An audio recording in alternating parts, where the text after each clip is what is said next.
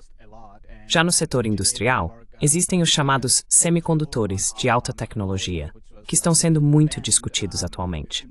Hoje, a Bloomberg publicou uma reportagem extensa sobre a Huawei, que inicialmente foi banida e sofreu bastante, mas ao longo dos anos expandiu enormemente seu mercado interno com seu novo sistema operacional e integrando-se a carros elétricos, eletrodomésticos e celulares. Recentemente, assinou uma parceria com a BMW. Pode ser que assim como a Huawei se expandiu devido às limitações impostas a ela, o mesmo aconteça com outras empresas que dependem de importações críticas, como os semicondutores.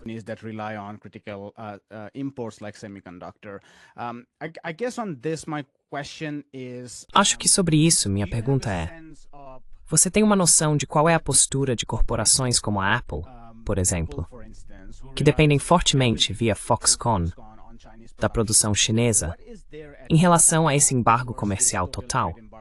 Claro, estamos vendo declarações de que agora eles têm planos de transferir ou mudar toda a produção para a Índia até 2026, mas eles já vêm falando sobre isso há algum tempo. Qual é a postura deles? O que você acha desses setores da classe empresarial dos Estados Unidos?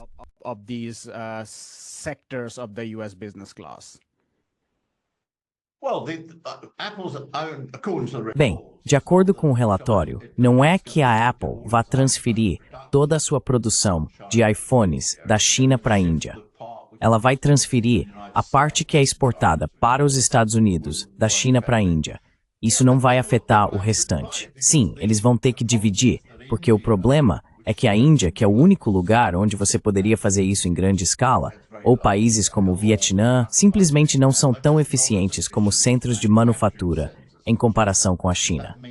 Isso significa que a Apple terá que pagar um preço mais alto por seus produtos e terá um sistema menos confiável, porque a China tem uma infraestrutura muito superior à da Índia ou do Vietnã, além de uma força de trabalho muito mais qualificada.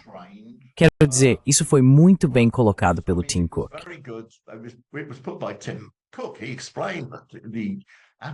Ele explicou que a Apple não produz mais fundamentalmente na China por causa dos baixos salários. Não são os baixos salários, fico feliz em dizer. É porque, como ele disse, se você olhar para os engenheiros de que eles precisam, as pessoas que são engenheiros de manufatura, ele disse, provavelmente conseguimos reuni-los em uma única sala nos Estados Unidos, enquanto na China podemos encher um estádio de futebol. E, portanto, consigo resolver problemas muito melhor na China. Então a Apple vai pagar um preço. O que eu acho que vai acontecer é que isso vai aumentar a bifurcação que está ocorrendo na economia mundial atualmente. Quero dizer, o que você vê é que se olhar para o processo de globalização, o mundo não está se desglobalizando. Se você olhar para os níveis de comércio, como porcentagem do PIB mundial, a maior parte do PIB mundial agora é comercializada.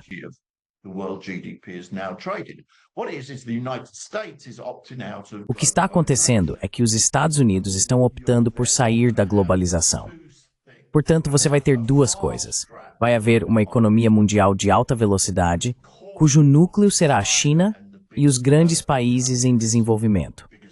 Porque a Índia está crescendo rápido, mas não é o único país em desenvolvimento crescendo rapidamente. Indonésia está crescendo rápido, Vietnã está crescendo rápido, Bangladesh está crescendo rápido, etc. E a China é a maior, mas não é a única. Então você tem uma via rápida, composta pela China e pelos países do sul global, que querem crescer rapidamente e não têm intenção nenhuma de desglobalizar. E os Estados Unidos, que estão optando por sair dessa situação, vão entrar em uma via lenta e também vão ficar tecnologicamente para trás. Quero dizer, é ridículo.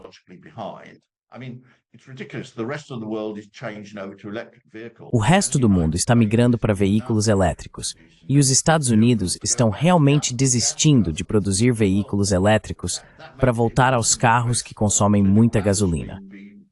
Bem, isso torna impossível exportar, e na verdade será negativo dentro dos próprios Estados Unidos.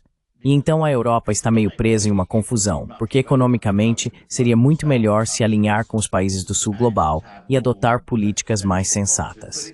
Mas tem se subordinado politicamente aos Estados Unidos. Isso criou enormes problemas na Europa. Quero dizer, você sabe, a situação na Europa está muito ruim. O que ela tem? É uma potência econômica, mas a Alemanha basicamente não está crescendo. A previsão para este ano é de 0% de crescimento. Por quê? Porque seu fornecimento de energia barata da Rússia foi cortado devido à expansão da OTAN e à criação da guerra na Ucrânia.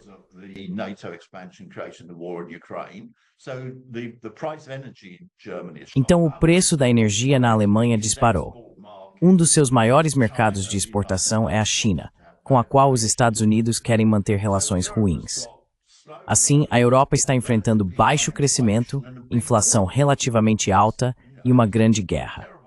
Esta é uma situação absolutamente terrível do ponto de vista europeu. Portanto, os interesses econômicos da Europa seriam restabelecer boas relações com a China, o que parece ser uma das pressões sobre eles. E eles estão tomando medidas nesse sentido. Por exemplo, parece haver uma rediscussão para eliminar a ideia de impor tarifas sobre as importações de veículos elétricos da China. E, em vez disso, fazer com que a China estabeleça um preço mínimo. Bem, ok. Isso significa que se, por exemplo, um veículo elétrico na China custa $15.000 e na Europa custa $30.000, se os europeus estiverem dispostos, ou quiserem, ter carros mais caros do que PCDB.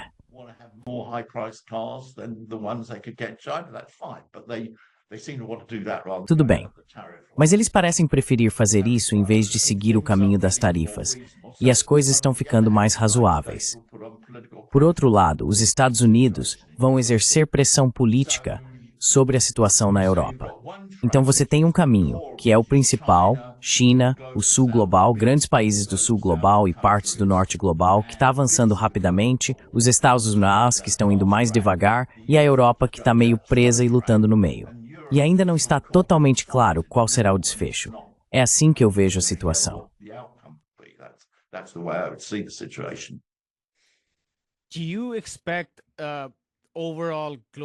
Você espera que o comércio global como um todo desacelere?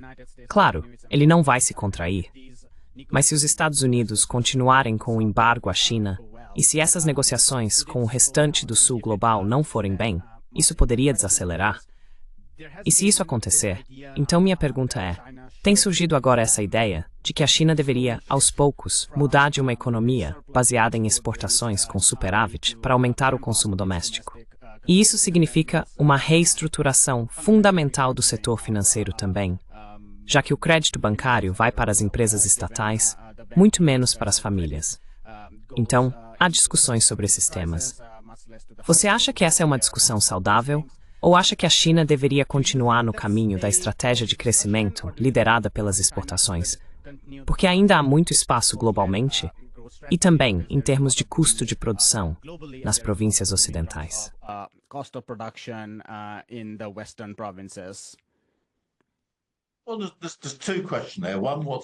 Bem, há duas questões aí. Primeiro, o que vai acontecer com o comércio global? E, em segundo lugar, o que vai acontecer com a China? Então vou tratar de ambas. Primeiro, a economia dos Estados Unidos vai desacelerar este ano de qualquer forma.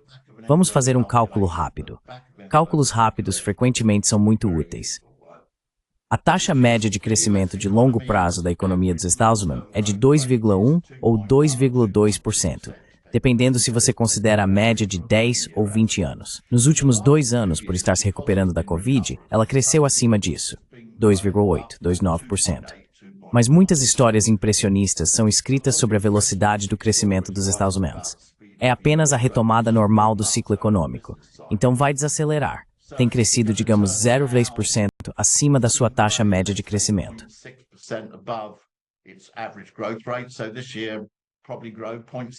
Então este ano provavelmente vai crescer 0,6% abaixo da sua taxa média de crescimento para equilibrar as coisas. Isso reduziria a taxa de crescimento para cerca de 1,6%. Curiosamente, a última previsão do FMI é de 1,8%, mas eu teria estimado 1,6%, não com base no FMI, mas sim nesses fatores. As tarifas podem piorar um pouco a situação. Há uma discussão nos Estados Unidos sobre se haverá ou não uma recessão.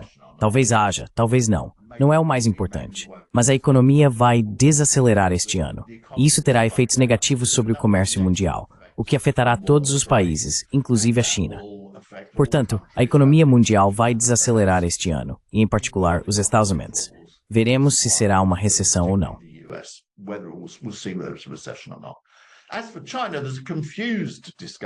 Quanto à China, há uma discussão confusa sobre isso, porque o debate ocorre como se a demanda fosse apenas consumo.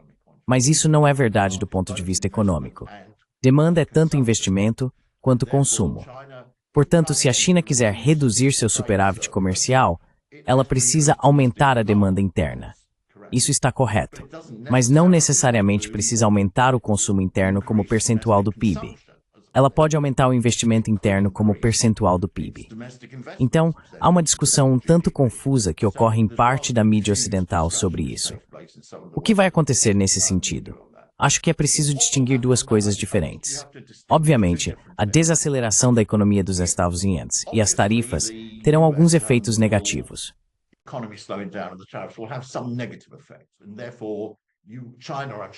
Portanto, tenho certeza de que a China tomará algumas medidas de estímulo ao longo deste ano. Não precisa fazer isso imediatamente, porque já adotou uma série de medidas de estímulo no último trimestre. A taxa de crescimento no primeiro trimestre foi de 5,2%, o que é muito satisfatório. A meta é 5%, então não há necessidade de fazer nada no momento. Mas digamos meu palpite é que provavelmente até o final do ano, ou na segunda metade do ano, será necessário adotar novas medidas de estímulo. No curtíssimo prazo, medidas de estímulo baseadas no consumo podem ser muito eficazes, porque podem ser implementadas rapidamente. É relativamente fácil fazer as pessoas gastarem dinheiro. Basicamente, basta reduzir os preços e as pessoas vão gastar.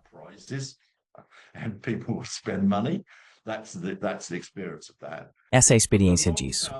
Mas a questão estratégica de longo prazo para a China é que ela estabeleceu uma meta de crescimento muito definida.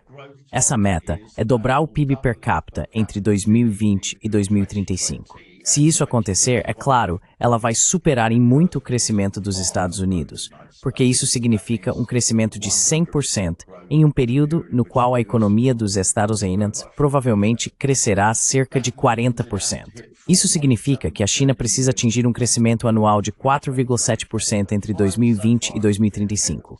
Até agora, está um pouco à frente da meta. Está crescendo cerca de 5% ao ano. Para isso, precisa aproximadamente do mesmo nível de investimento que tem atualmente na economia. Está investindo um pouco mais de 40% do PIB. Precisa investir 8% do PIB para crescer 1%, o que, aliás, é muito eficiente pelos padrões internacionais.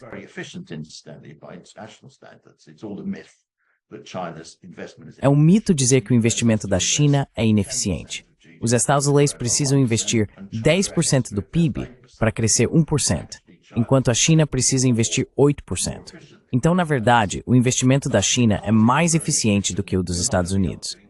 Mas justamente por ser muito eficiente, não será possível aumentar muito essa eficiência. Portanto, para atingir a meta de crescimento de 5%, a China precisa investir cerca de 40% do PIB. Um pouco mais de 40% do PIB. E não acho que ela vá reduzir isso. Ela quer atingir a meta de crescimento de 5%. Então acredito que pode haver algum estímulo ao consumo no curto prazo. Mas isso não vai mudar fundamentalmente para uma economia liderada pelo consumo, no estilo ocidental. Por que deveria? Se tiver a mesma estrutura econômica do Ocidente, então vai crescer 2% ao ano. Não vai crescer 5% ao ano.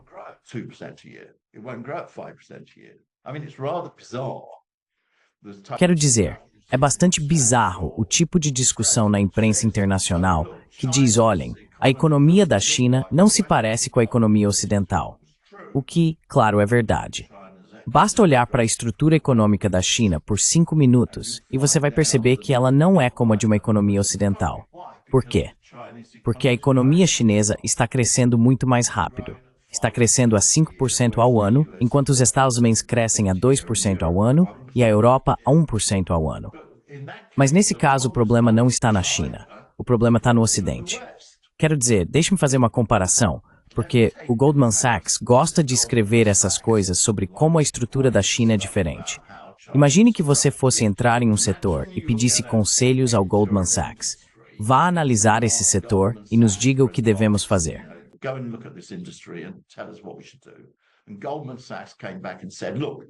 E se o Goldman Sachs voltasse e dissesse, olha, o que descobrimos é que uma empresa aqui está crescendo muito mais rápido do que as outras.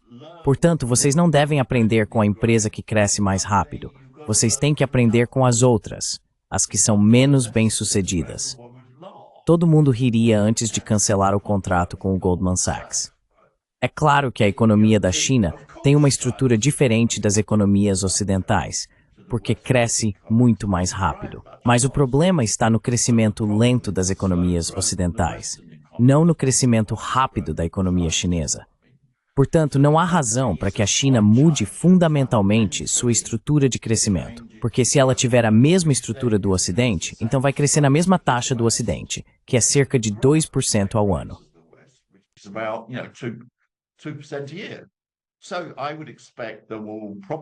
Portanto, eu esperaria que provavelmente haverá algum estímulo de crescimento de curto prazo, que provavelmente incluirá o consumo, porque isso traz um retorno rápido, mas a China não vai mudar fundamentalmente seu modelo. Sobre a questão do superávit, da última vez que a China teve um grande superávit, e era muito maior em proporção ao PIB, o que ela fez foi aumentar seu nível de investimento. E foi por isso que o superávit comercial diminuiu. Não espero que ela aumente muito seu comércio. Não espero que ela aumente muito seu nível de investimento. Está em torno de 40-42% do PIB. E isso é mais ou menos o que ela precisa para atingir sua meta de dobrar o PIB per capita entre 2020 e 2035. Portanto, não haverá nenhuma mudança fundamental em seu modelo, porque ele está simplesmente produzindo um resultado mais satisfatório do que o modelo ocidental.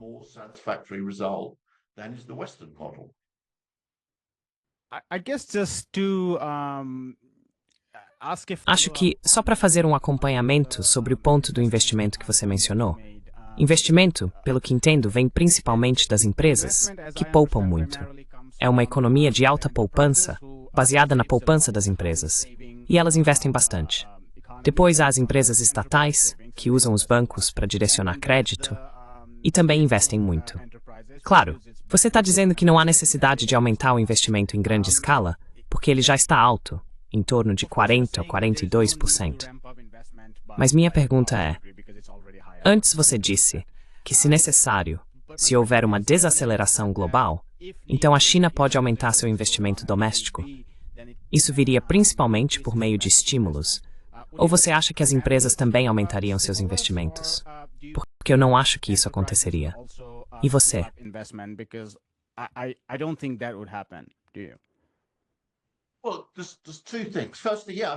Bem, há duas coisas. Primeiro, a China possui medidas macroeconômicas anticrise muito mais fortes do que qualquer economia ocidental. Ela não tem um ciclo econômico. Esse é o ponto. No Ocidente você tem um ciclo econômico. Ocorrem recessões, crescimento negativo. A China não passa por isso.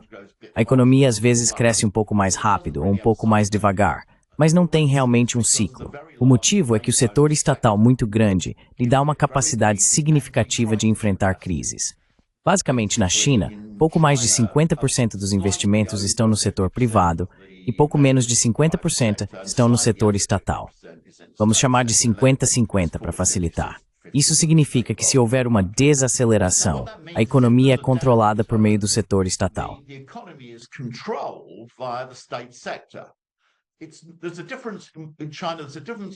Há uma diferença na China.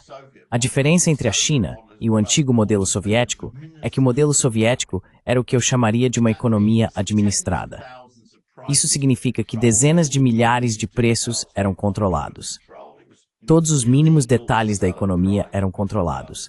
Era, sabe, ilegal vender um lápis por um preço diferente em Moscou e Vladivostok, que ficam a milhares de quilômetros de distância. Então, na verdade, não era um planejamento geral. Era uma espécie de economia administrada.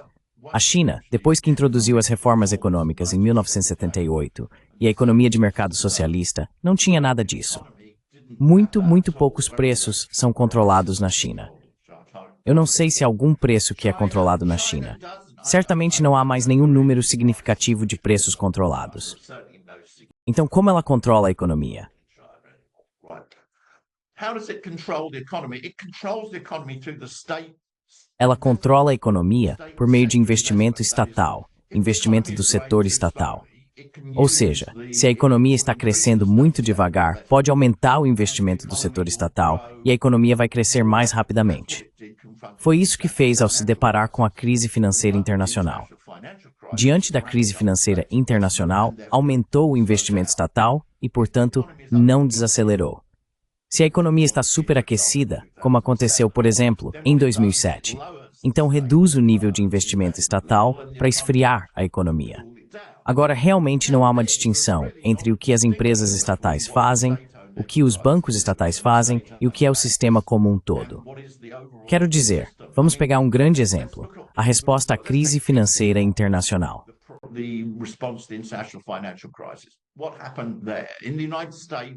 O que aconteceu lá? Nos Estados Unidos, ao testemunhar a grande desaceleração durante a crise financeira internacional, o presidente diz: "Vocês poderiam, por favor, investir mais?" E basicamente a resposta das empresas do setor privado é não, educadamente. Certo, isso não é o que acontece na China. O que acontece na China é que o governo decide que vai aumentar o investimento. Os bancos recebem metas, quero dizer, não é voluntário. Foi isso que aconteceu em 2008. Eles recebem metas para seus empréstimos. Saiam e procurem pessoas para quem emprestar dinheiro. E, portanto, a economia acelera. Agora, esse é um exemplo muito grande. Não acho que veremos uma crise nessa escala, mas podemos ver o que aconteceu, por exemplo, no último trimestre do ano passado.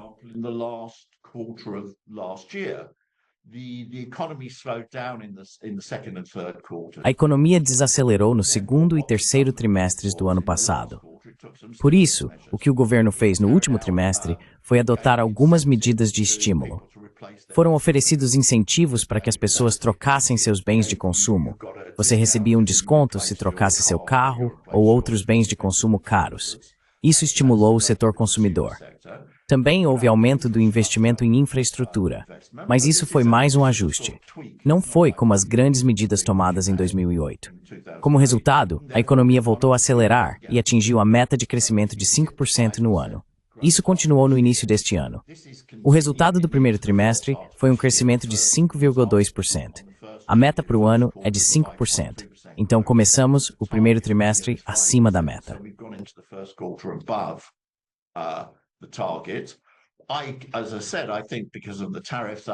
Como eu disse, acredito que por causa das tarifas, presumo que no segundo ou terceiro trimestre a economia vai desacelerar devido ao efeito negativo das tarifas.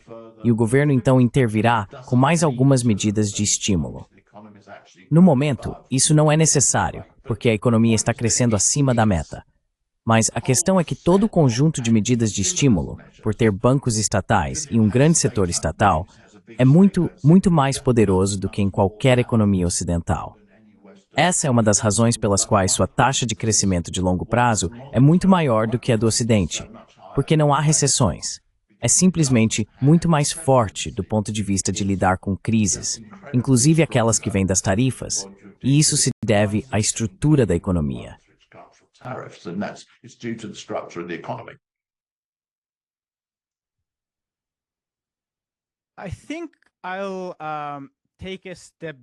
Acho que vou dar um passo atrás aqui e te fazer algumas perguntas, digamos, no linguajar dos economistas, de longo prazo.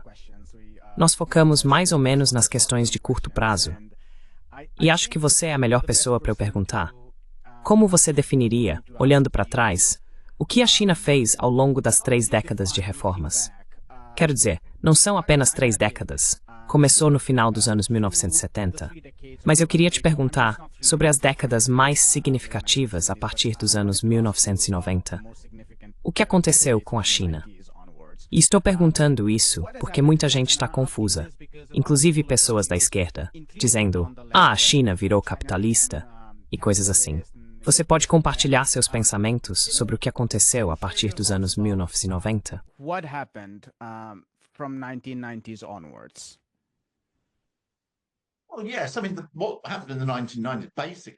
Bem, sim. Quero dizer, o que aconteceu nos anos 90 foi que as estruturas econômicas iniciadas em 1978 foram realmente implementadas. Não se esqueça de que a reforma da China em 1978 é chamada de reforma e abertura. A abertura aconteceu de forma significativa nos anos 1990. E eu vou entrar nesse ponto. É preciso voltar e olhar para o que é a China. Na minha opinião, a economia chinesa está muito mais próxima da economia analisada por Marx do que estava a economia soviética. Se você olhar, novamente, vamos ser bem literais e ver o que Marx disse, no Manifesto Comunista, ele afirmou que a classe trabalhadora usaria seu poder político para tomar o capital, o controle da produção, das mãos da burguesia gradualmente. Note-o gradualmente, não de uma só vez.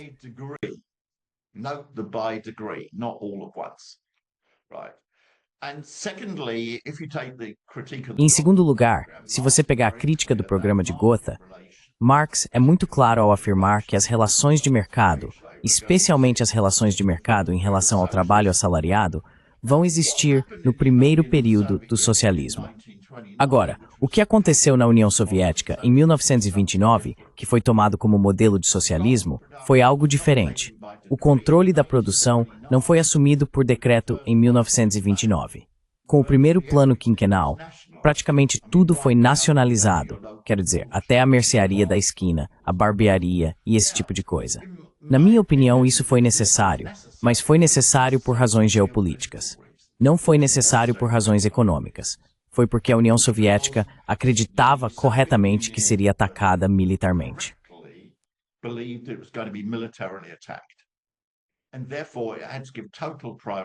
E, portanto, era necessário dar prioridade total à construção da indústria militar. E para criar uma indústria militar, era preciso criar uma indústria pesada. Assim, tudo teve que ser subordinado à construção de uma pesada indústria militar. E após 1933, não só sabia que seria atacado, com a chegada de Hitler ao poder, sabia por quem seria atacado. E essa política foi bem-sucedida. Como sabemos que foi bem-sucedida? Venceu a guerra. Era uma economia de guerra, e venceu a guerra. Portanto, podemos dizer que foi bem-sucedida.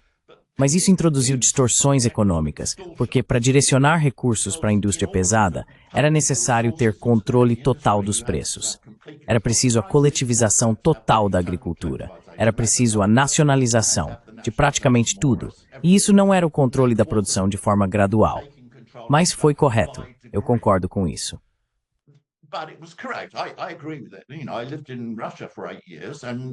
Eu morei na Rússia por 8 anos, e todos os meus amigos russos diziam, e eu concordo com eles, nós vencemos a guerra, todo o resto é detalhe. No entanto, depois de 1945, e especialmente depois que a União Soviética adquiriu armas nucleares e pôde se defender, surgiu um problema diferente. Não se tratava, nesse caso, de um período de 10 anos antes de um ataque militar. Era como engajar-se em uma competição econômica de décadas com o Ocidente e desenvolver uma economia. E então as fraquezas que foram produzidas na economia soviética pela extrema nacionalização de tudo e pela administração de tudo, etc., etc., transformaram-se em fraquezas estratégicas.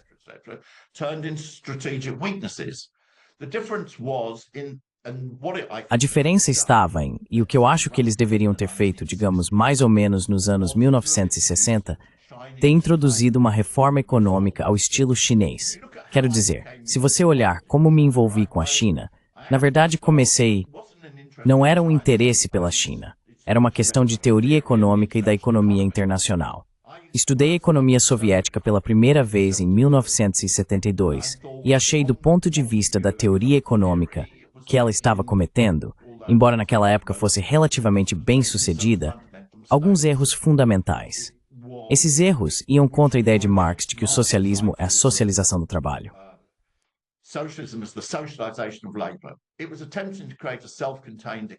Foi uma tentativa de criar uma economia autossuficiente que se isolava da socialização internacional do trabalho. Nacionalizou praticamente tudo. E, portanto, isso não era uma socialização orgânica da produção. Era algo imposto de cima para baixo, especialmente a coletivização da agricultura. Agora, não quero me gabar de genialidade ou algo assim, apenas considerei essas observações teóricas e, para ser sincero, dediquei cerca de 1% do meu tempo pensando nelas. Mas, em 1978, a China começou a abertura de sua economia. Descoletivizou a agricultura. Então pensei, a partir do meu entendimento teórico de economia, que isso deveria ser muito bem sucedido.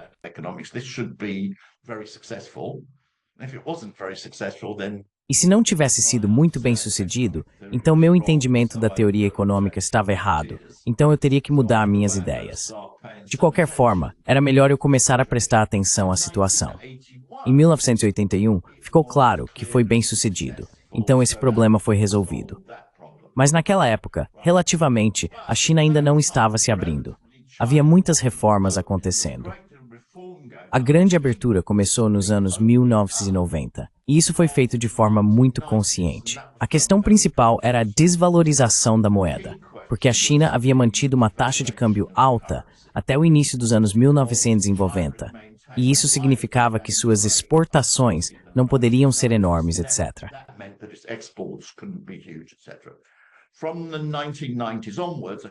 A partir dos anos 1990, ocorreu uma desvalorização consciente da moeda e teve início o enorme boom das exportações da China. Ou seja, a abertura deixou de ser apenas um slogan, a abertura tornou-se uma política econômica real. E isso realmente se manteve até 2007, e eu acho que isso foi correto. Naquele momento, a economia mundial estava se globalizando.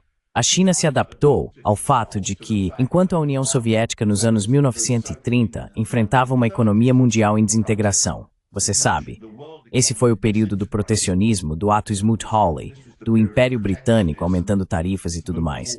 Nos anos 1930, a China se adaptou à economia globalizada.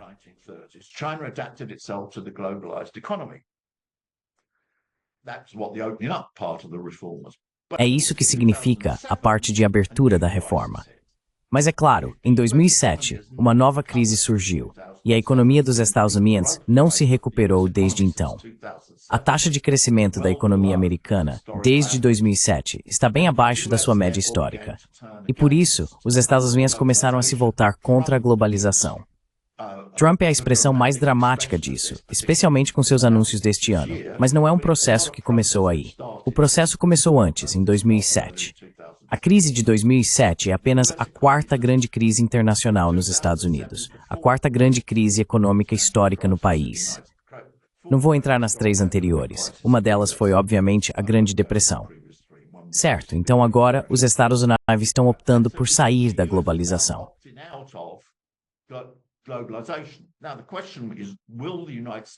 Agora, a questão é, os Estados Unidos vão conseguir desintegrar o sistema mundial de comércio? Isso nos leva de volta a algo que discutimos anteriormente, que é, os Estados Unidos vão substituir algum tipo de sistema internacional de comércio multilateral por um que seja controlado unilateralmente pelos próprios Estados Unidos. Nessas condições, a China precisa dar mais ênfase ao que chama de segurança. A China está trazendo suas cadeias de suprimentos de volta para dentro do país. A China está decidindo conscientemente que a prioridade está sendo dada à economia doméstica. Não está se isolando. Gostaria que a globalização continuasse. Isso seria melhor para todos. Seria melhor para a China. Mas ela precisa se preparar para o risco de que os Estados Unidos possam conseguir desintegrar o sistema globalizado mundial.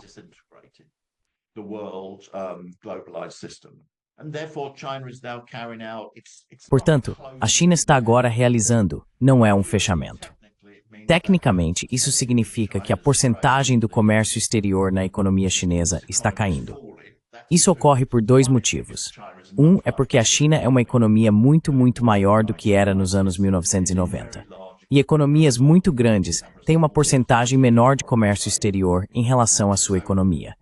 Então, a porcentagem do comércio exterior na economia chinesa está caindo. Primeiro, porque ela simplesmente ficou muito maior. Mas, em segundo lugar, porque precisa se proteger do ponto de vista do que está acontecendo com os Estados Unidos. Mas isso não está mudando seu sistema fundamental. O sistema doméstico fundamental continua sendo, na minha opinião, alinhado com Marx. Ou seja, a parte mais socializada da economia, ou seja, as grandes empresas, são de propriedade do Estado.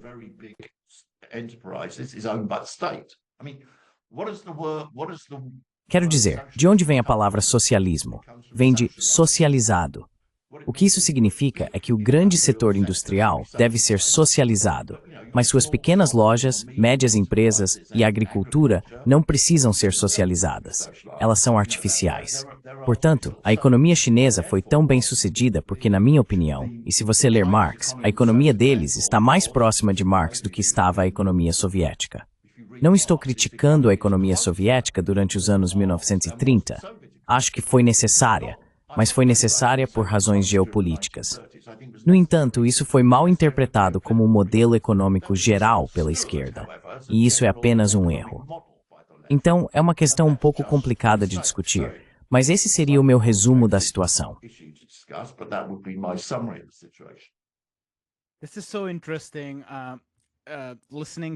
Isso é muito interessante. Ouvir sua avaliação sobre a União Soviética. E eu não discordo em nada. Eu estava constantemente pensando na China maoísta, porque havia o auto-isolamento. Não era aberta a economia internacional. Depois havia a ameaça constante de militarismo contra ela, o que significava todas as mesmas coisas. Escalada da produção industrial, um grande setor impulsionado pela necessidade de construir rapidamente seu aparato militar. E não apenas o conjunto de grandes instituições sendo socializadas ou nacionalizadas, mas uma eliminação completa dos mercados e, em seguida, a coletivização. Então, suspeito que sua avaliação da China... Claro, existem diferenças. Quero dizer, a União Soviética tinha muito menos mão de obra excedente. A China, claro, tinha uma reserva muito maior de mão de obra excedente. Então, acho que em uma escala comparativa, precisamos levar essas coisas em consideração. Mas minha pergunta é, você teria uma avaliação muito semelhante da China de 1949 a 1978?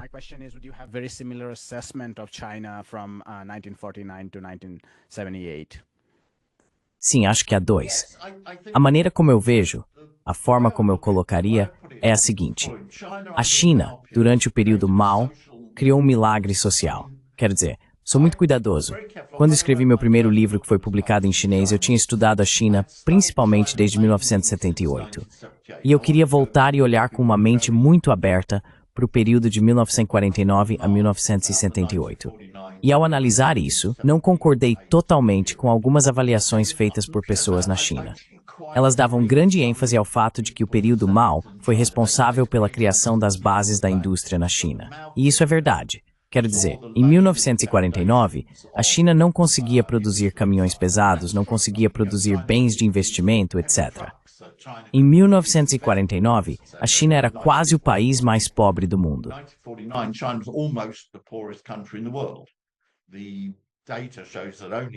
Os dados mostram que apenas 10 países no mundo tinham um PIB per capita tão baixo. Então, de fato, isso lançou as bases da indústria, e nisso eu concordo. Mas essa não foi a característica mais marcante do período Mao. O crescimento da China estava mais ou menos em linha com, ou muito ligeiramente acima da média mundial. O que foi incrível no período Mao foi a melhoria social. Fiquei absolutamente impressionado com isso. Saúde, educação, moradia em áreas urbanas.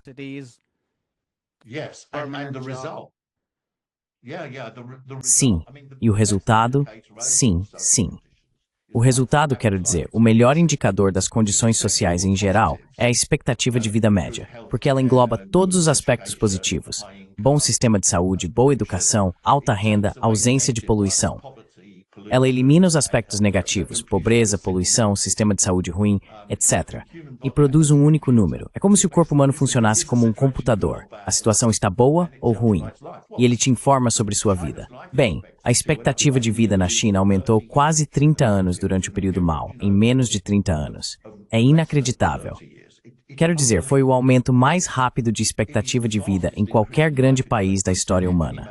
E, portanto, sabemos o que causou isso. Foram os médicos das vilas, os professores das vilas, o foco na educação primária. É incrível.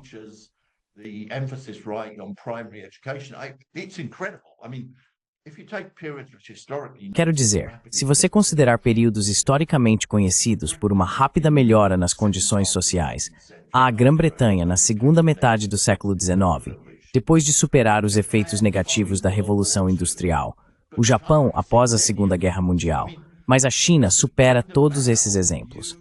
Sob Mao, a expectativa de vida aumentou cerca de 30 anos em relação ao momento em que ele assumiu o poder. Agora, deixando de lado a questão de que ele expulsou as tropas estrangeiras da China, ele desenvolveu a economia chinesa. Se alguém faz com que você viva 30 anos a mais, é natural que você se sinta muito favorável a essa pessoa. E isso foi um milagre social, eu diria, durante o período de Mao. Se você olhar para a política econômica, sim, ela se baseava na ideia de que a China seria atacada militarmente. Então, por exemplo, grande parte da indústria foi desenvolvida no interior da China, onde era mais caro desenvolvê-la, porque seria mais seguro. Se a China fosse invadida, aquela região estaria mais protegida.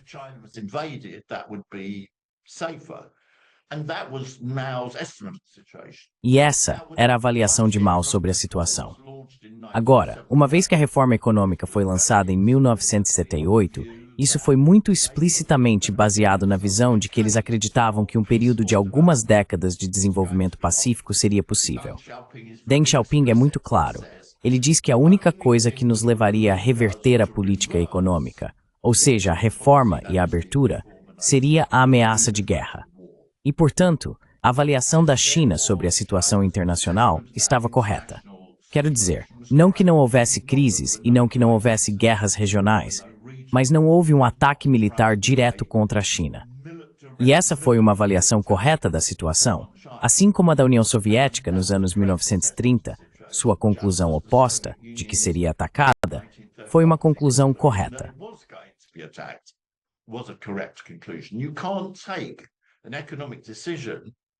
Você não pode tomar uma decisão econômica independentemente do que considera serem as condições geopolíticas, porque isso leva a prioridades diferentes. Como a China era um país em desenvolvimento em condições de paz, pôde dar prioridade à indústria leve, voltada para o consumidor e intensiva em mão de obra, que poderia crescer muito rapidamente, porque não tem as exigências de investimento da indústria pesada. Se tivesse havido um ataque militar à China, ela estaria completamente despreparada para a situação. Assim como as distorções na economia da União Soviética nos anos 1930 foram justificadas pelo fato de que direcionaram recursos para a indústria militar pesada. Então é preciso olhar para a situação desse ponto de vista. Portanto, sim, em 1978 houve uma mudança nessa situação.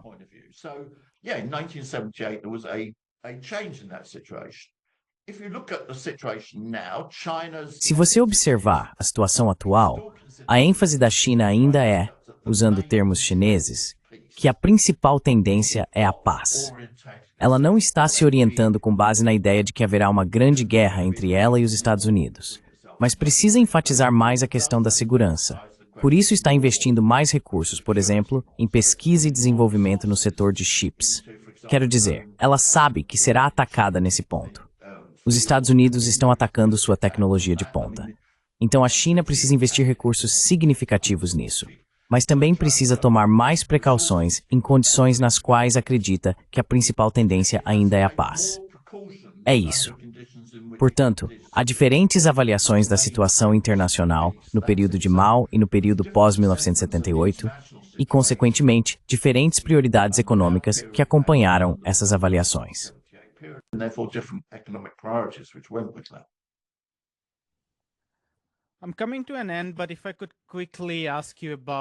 Estou chegando ao final, mas se eu pudesse rapidamente perguntar a sua opinião sobre toda essa discussão a respeito da desigualdade na China. Acho que ela se destaca principalmente em duas linhas. Uma é a divisão entre a costa e as províncias do oeste. Existem diferentes cálculos, mas em média, a renda per capita seria de 2 a 3 vezes maior entre essas duas metades. A segunda é a divisão entre áreas rurais e urbanas. Claro, é preciso dizer que a população rural chinesa diminuiu drasticamente. Acho que os dados mais recentes apontam para cerca de 17 a 18%, dependendo de como se define, porque há algumas ambiguidades relacionadas a considerar ou não a seguridade social e assim por diante. Mas também é verdade que as áreas rurais não conseguiram crescer no mesmo ritmo que a China urbana. Quais são seus pensamentos sobre as preocupações em torno da desigualdade na China?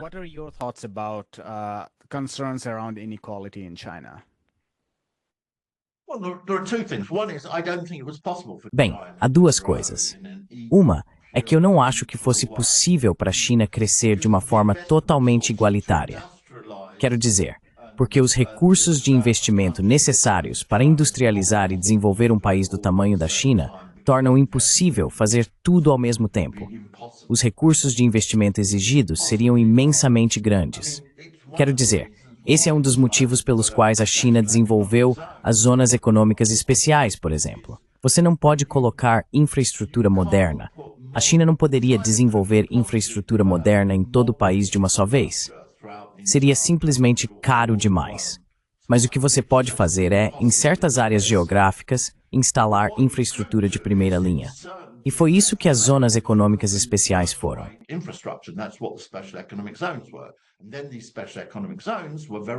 Então essas zonas econômicas especiais foram muito boas do ponto de vista das exportações. Elas foram muito boas para a produção, etc. Assim, as desigualdades regionais foram resultado disso. Você industrializou e cresceu rapidamente onde era mais fácil fazer isso. E isso ajudou a impulsionar toda a economia. Mas agora você começa a ver a situação indo na direção oposta, tanto no sentido rural quanto no sentido geográfico. Quero dizer, se você olhar para os últimos anos, as rendas rurais, na verdade, têm crescido mais rápido do que as rendas urbanas. Isso é uma parte importante do processo de revitalização rural. E também a ênfase tem mudado significativamente para o oeste, ou seja, para a parte interior da China.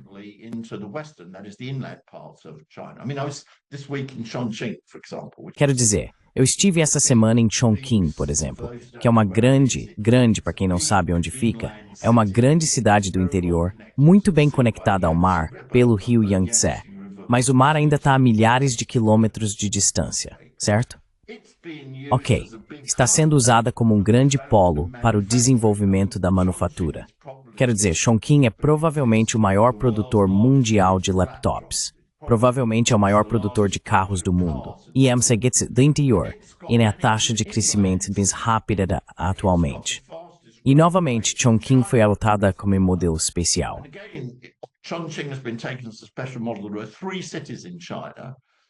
Existem 3 cidades na China que estão sob administração direta do governo central: Pequim, Xangai e Chongqing. E Chongqing foi escolhida deliberadamente agora porque é uma cidade do interior, e seu grande desenvolvimento está sendo usado como um ponto de apoio para ajudar a desenvolver as regiões interiores da China. Mas, novamente, mesmo se você olhar para a área de Chongqing, nas áreas rurais, o desenvolvimento está ocorrendo atualmente de forma mais rápida.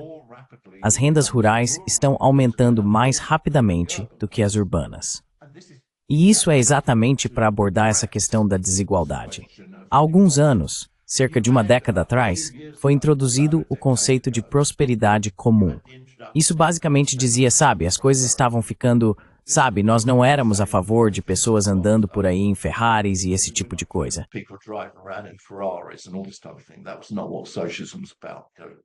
Isso não era o que o socialismo significava. A desigualdade tinha se tornado um pouco excessiva, essa é a verdade. E, portanto, surgiu o conceito de prosperidade comum, que é a ideia de que todos precisavam melhorar, e era necessário reduzir a desigualdade. Isso se desenvolveu especialmente na revitalização rural. Uma das coisas que fica muito clara é o papel do Partido Comunista Chinês nesse processo, pois ele está sendo liderado diretamente pelo partido. Houve exemplos maravilhosos em Chongqing. O secretário local do partido do PCC, o trabalho dele é buscar um tipo melhor de semente de mostarda para ajudar as vilas a aumentarem sua renda, etc. Essas questões estão sendo superadas, mas também é preciso colocar isso dentro de um contexto geral.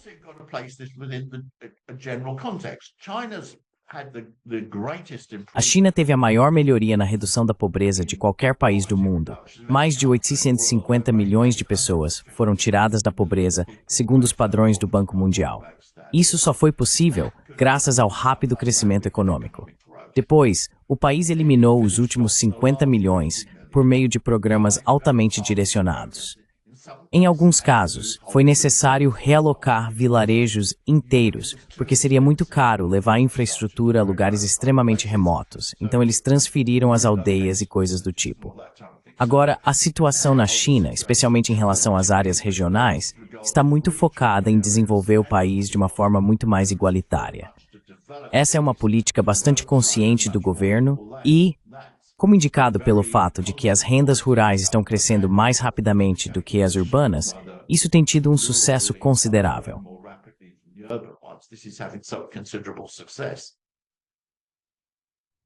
My final question, John. Minha pergunta final, John.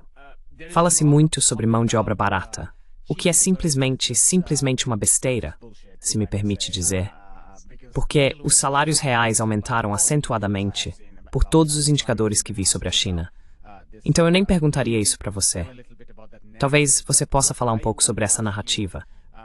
Mas o que quero te perguntar é o seguinte: há pessoas à esquerda que dizem que o poder político da classe trabalhadora na China diminuiu durante os anos de alto crescimento. E dizem que isso se deve justamente ao fato de a China ter recorrido a mecanismos de mercado. Você acha que é uma avaliação correta dizer que o poder político da classe trabalhadora diminuiu? E você acha que essa é uma questão relevante, considerando que houve um milagre econômico nesses anos?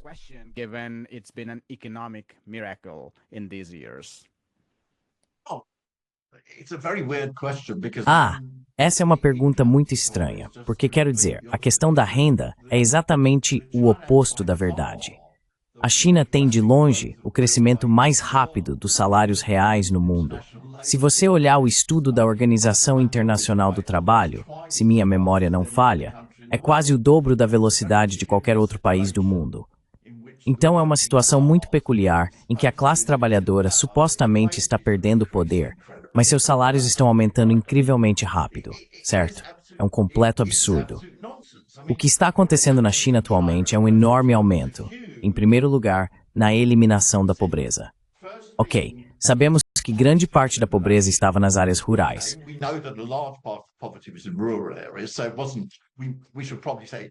Então não foi, devemos provavelmente dizer, que é uma melhoria na posição tanto dos trabalhadores quanto dos camponeses, porque muitos camponeses se beneficiaram dessa situação. Mas é o avanço rápido dos trabalhadores e camponeses. E do ponto de vista dos salários, é o crescimento mais rápido em todo o mundo.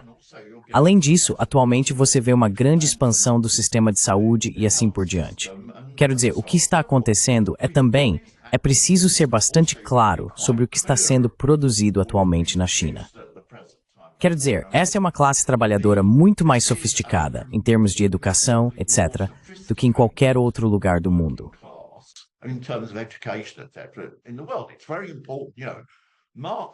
Isso é muito importante. Veja, Marx não definiu trabalhadores como aquelas pessoas que sujam as mãos. Quero dizer, muitas pessoas que sujam as mãos são trabalhadores, mas são pessoas que vendem sua força de trabalho. E claro, agora você tem vastas parcelas de pessoas que são consideradas na China como heróis nacionais. E quantas pessoas da Huawei que protagonizaram a incrível recuperação da empresa?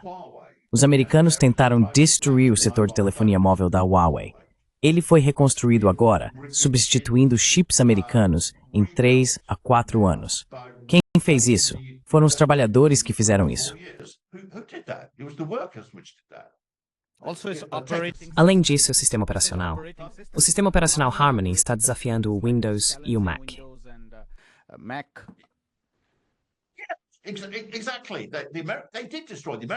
Sim, exatamente. Eles destruíram, os americanos, de uma só vez, ao privar a Huawei do Android, destruíram o negócio de celulares da Huawei. Foi completamente destruído. Levou 3 anos para reconstruí-lo. Quem fez isso? Foram os trabalhadores que fizeram. Vamos pegar outro exemplo, DeepSeek. Quero dizer, DeepSeek, você sabe, IA que teve um efeito devastador. Quero dizer, fez a Nvidia perder $1 trilhão em valor de mercado em 3 dias. E abalou todo o sistema de IA, porque os Estados Unidos acreditavam que manteriam uma liderança absoluta e incontestável no campo da IA. E a China, em vez disso, entrou e produziu algo tão bom quanto o ChatGPT, mas que custa apenas 10% do preço.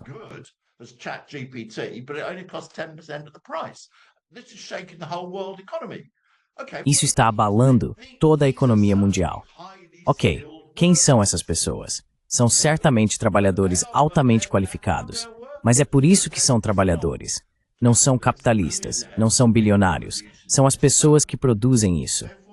Portanto, a classe trabalhadora na China agora certamente inclui muitas pessoas que ainda colocam a mão na massa e também pessoas que estão entre os trabalhadores tecnológicos mais avançados do mundo. Esse é o poder da classe trabalhadora. Quero dizer, é preciso levar isso a sério. Mas o que era o Einstein? I know that, but what was Einstein? Einstein was a highly skilled worker. Einstein era um trabalhador altamente qualificado. Essa era sua verdadeira definição social. Ele trabalhou a vida inteira por um salário. Portanto, é preciso entender que a China está criando uma das sociedades tecnológicas mais avançadas do mundo e está se baseando no que é a classe trabalhadora nesse contexto. É isso que está possibilitando esse avanço. Isso é um triunfo absoluto. Quero dizer, essas pessoas, os trabalhadores da Huawei ou os trabalhadores da DeepSeek, são considerados heróis nacionais. E eles são, com toda razão, considerados heróis nacionais porque provaram seu valor.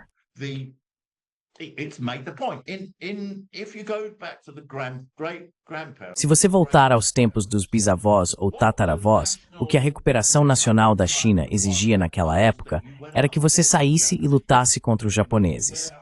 Você ia para o interior, pegava seu rifle e corria um grande risco de ser morto. Aquela situação, quero dizer, dezenas de milhões de pessoas foram mortas, era o que seu país exigia de você naquele momento. Agora, o que se espera de você é que faça um doutorado em engenharia ou matemática, que desenvolva sua tecnologia, ou como você colocou de forma ainda mais bem-humorada, as pessoas dizem para impulsionar o consumo. O que o país realmente precisa que você faça é tirar férias, ir e se hospedar em um hotel.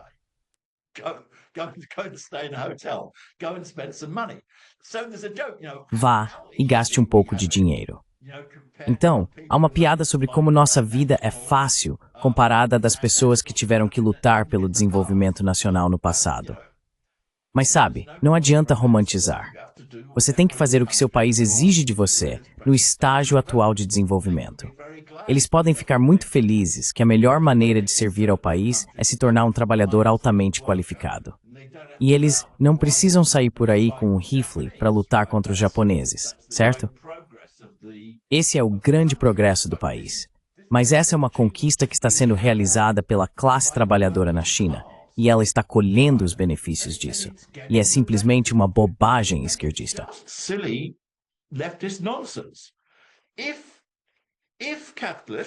Se o capital, vamos ser sérios, se o capitalismo fosse capaz de produzir por 40 ou 50 anos um aumento no padrão de vida e nos salários, que é o que a China conseguiu, 4 ou 5% ao ano, então o capitalismo ainda seria um sistema progressista. O socialismo seria uma fantasia utópica, ele não seria capaz de fazer isso. E, portanto, todos deveriam se inspirar no exemplo do que está acontecendo na China. Quero dizer, a China, em 1949, era quase o país mais pobre do mundo, e agora, em alguns anos, ela se tornará uma economia de alta renda. Isso em 70 anos. O que o mundo deveria querer é que todo o resto do mundo tivesse o mesmo sucesso que a China. Quero dizer, o número de pessoas que vivem em economias de alta renda é 16% da população mundial. A China representa 18% da população mundial.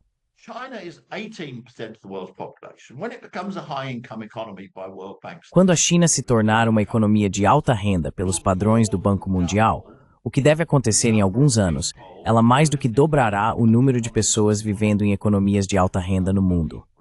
Isso é uma conquista inacreditável. Meu Deus, que conquista para o socialismo, não é?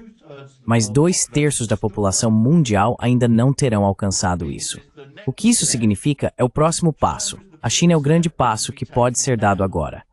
Mas então, o que acontece é que o restante dos 2/3 do mundo precisa alcançar a mesma conquista que a China. E então muitos dos problemas do mundo serão resolvidos. E é isso que a esquerda deveria entender. Que passo incrível para a humanidade isso representa. E mostra que o socialismo funciona. Essa é a lição que as pessoas deveriam tirar da China.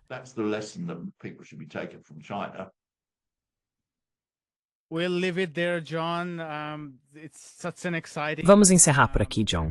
A China é um lugar tão fascinante para se pensar em qualquer coisa. Mas claro, você pensa muito sobre a economia, e eu também. Então minhas perguntas nunca acabam. Mas precisamos parar. Tenho que respeitar o seu tempo e o tempo dos meus espectadores. Mas foi um privilégio e um prazer incríveis, e acho que este é apenas o começo de futuras colaborações com você. Muito obrigado. Eu realmente espero que sim. Obrigado. Obrigado, John. Olá, meu nome é Ayushman. Eu, junto com Jyotishman, iniciamos esta plataforma. Along with Jyotishman, have started this platform. In the last 2 years, we have tried to build. Nos últimos 2 anos, tentamos produzir conteúdo para as forças de esquerda e progressistas. Até agora, entrevistamos economistas, historiadores, comentaristas políticos e ativistas. Se você gostou do nosso conteúdo e quer que construamos um acervo para a esquerda, tenho 2 pedidos para você. Por favor, considere fazer uma doação para a causa. O link está na descrição abaixo. Além disso, se não puder contribuir, não fique triste. Você sempre pode curtir e compartilhar nossos vídeos com seus camaradas. E por fim, não se esqueça de se inscrever no canal. Finally, don't forget to hit the subscribe button.